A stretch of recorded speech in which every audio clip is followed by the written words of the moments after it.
Assalamualaikum warahmatullahi wabarakatuh. Selamat sore. Perkenalkan, nama saya Kevin Ananda Putra dengan NIM 2004 dari kelas IT 601 Prodi Teknik Informatika Universitas Siber Asia. Pada video kali ini saya akan melakukan presentasi untuk menjawab soal pada ujian akhir semester pada mata kuliah Rekayasa Perangkat Lunak yang diampu oleh dosen kami, yaitu Ibu Cian Ramadona Hasotin, Eskom Mkom. Ya, mungkin tanpa membuang waktu ya, langsung saja saya masuk kepada pembahasannya. Jadi di sini kita diminta untuk menjelaskan uh, ataupun melakukan analisis terhadap gambar-gambar di bawah ini. Nah, pada gambar satu ini adalah gambar dari sebuah sistem informasi ya, dari sebuah sistem informasi dan komponennya. Nah, seperti yang kita tahu bahwa sebuah sistem informasi itu pasti memuat tiga hal ya. Yang pertama harus ada input, kemudian yang kedua harus ada namanya pemrosesannya, kemudian yang ketiga adalah output. Di input, kemudian input itu diproses, kemudian selanjutnya menghasilkan output. Nah, pada gambar di sini ya, di dalam gambar satu ini tentang information system and component parts. Nah, di sini ada input, ya ini adalah pemrosesannya, di mana terdiri dari hardware, software, prosedur, data, dan people atau pengguna ya ini. Dan kemudian yang paling kanan sini adalah outputnya. Nah, mungkin akan saya jelaskan sedikit terkait gambar ini ya, komponen-komponennya. Jadi di sini ada input. Nah, input ini di mana kita akan memasukkan data ke dalam sistem ya. Contoh di sini mungkin datanya itu bisa berupa gambar, bisa berupa teks, bisa berupa audio, dan lain sebagainya. Nah, itu data. Nah, di bagian pemrosesan ini tentu yang diperlukan adalah data ya, yang tadi saya bilang tadi, bahwa ada data yang kita inputkan, kemudian ada prosedur, ada software, hardware, dan pengguna.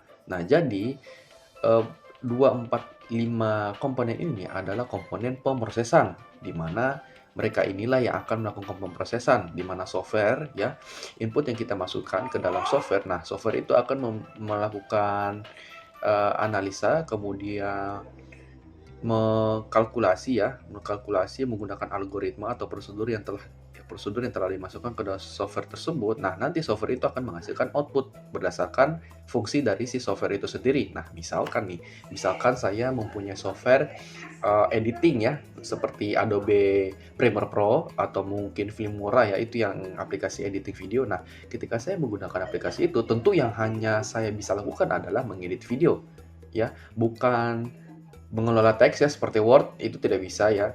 Untuk melakukan pengelolaan kata ya, itu teks itu saya harus menggunakan software tersendiri lagi. Itu namanya software seperti Word ya, contohnya seperti itu.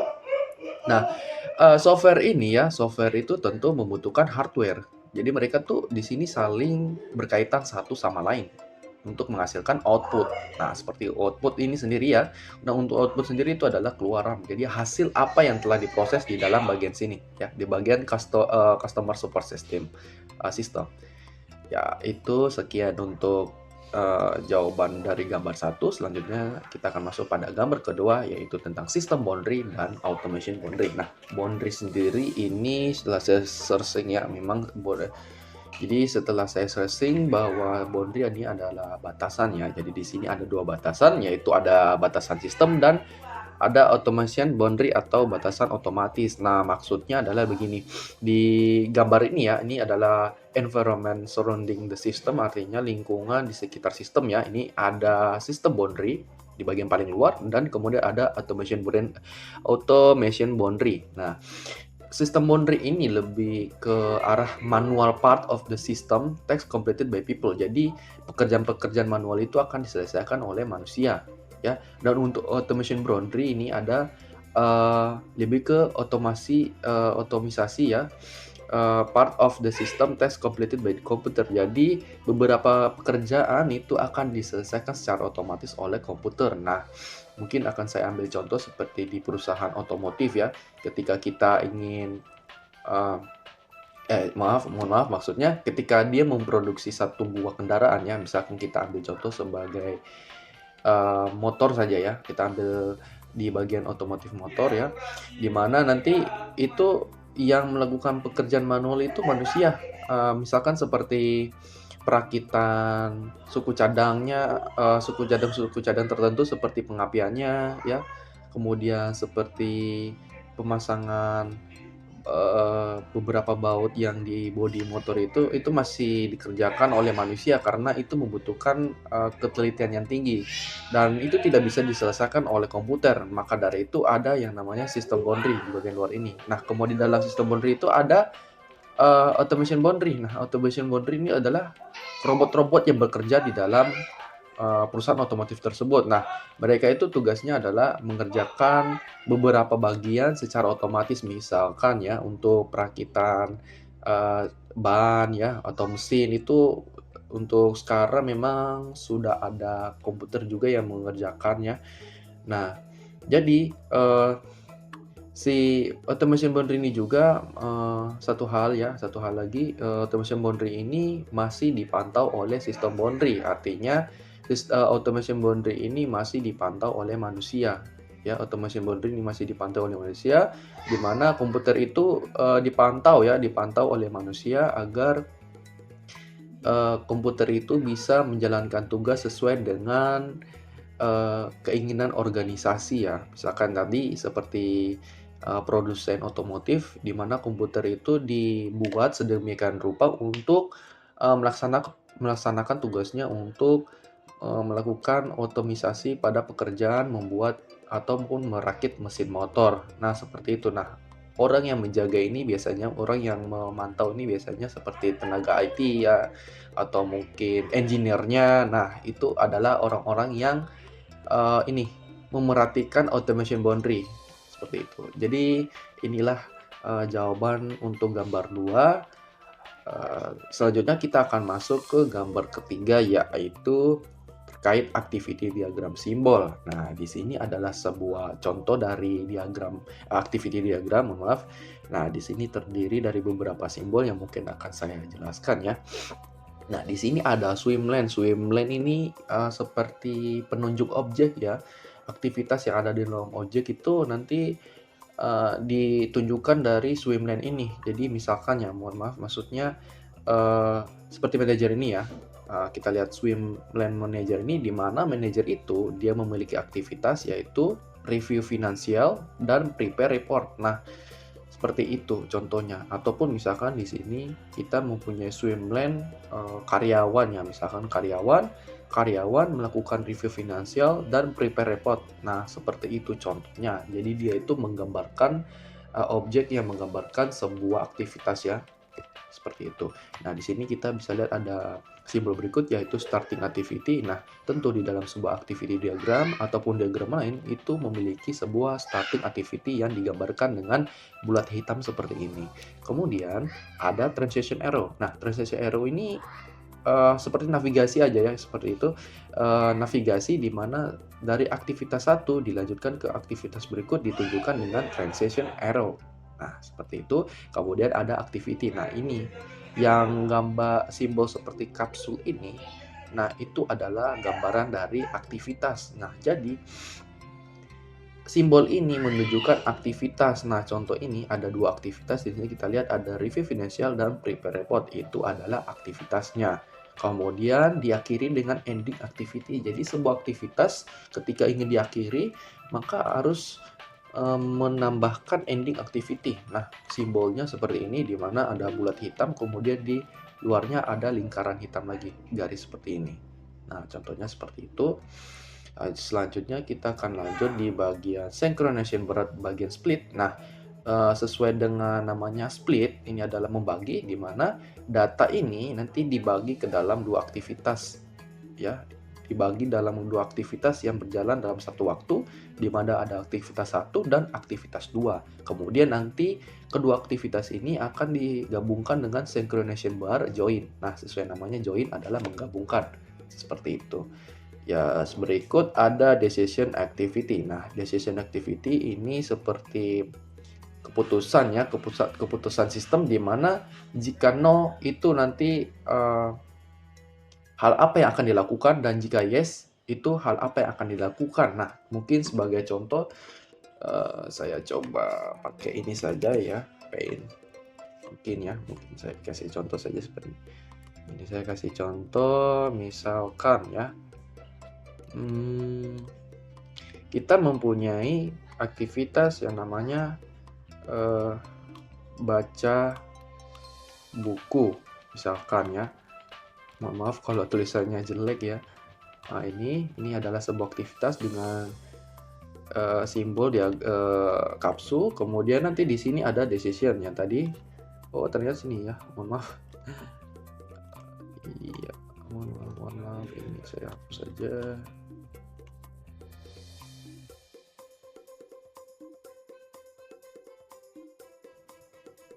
Nah, jadi di sini apakah baca buku sudah selesai?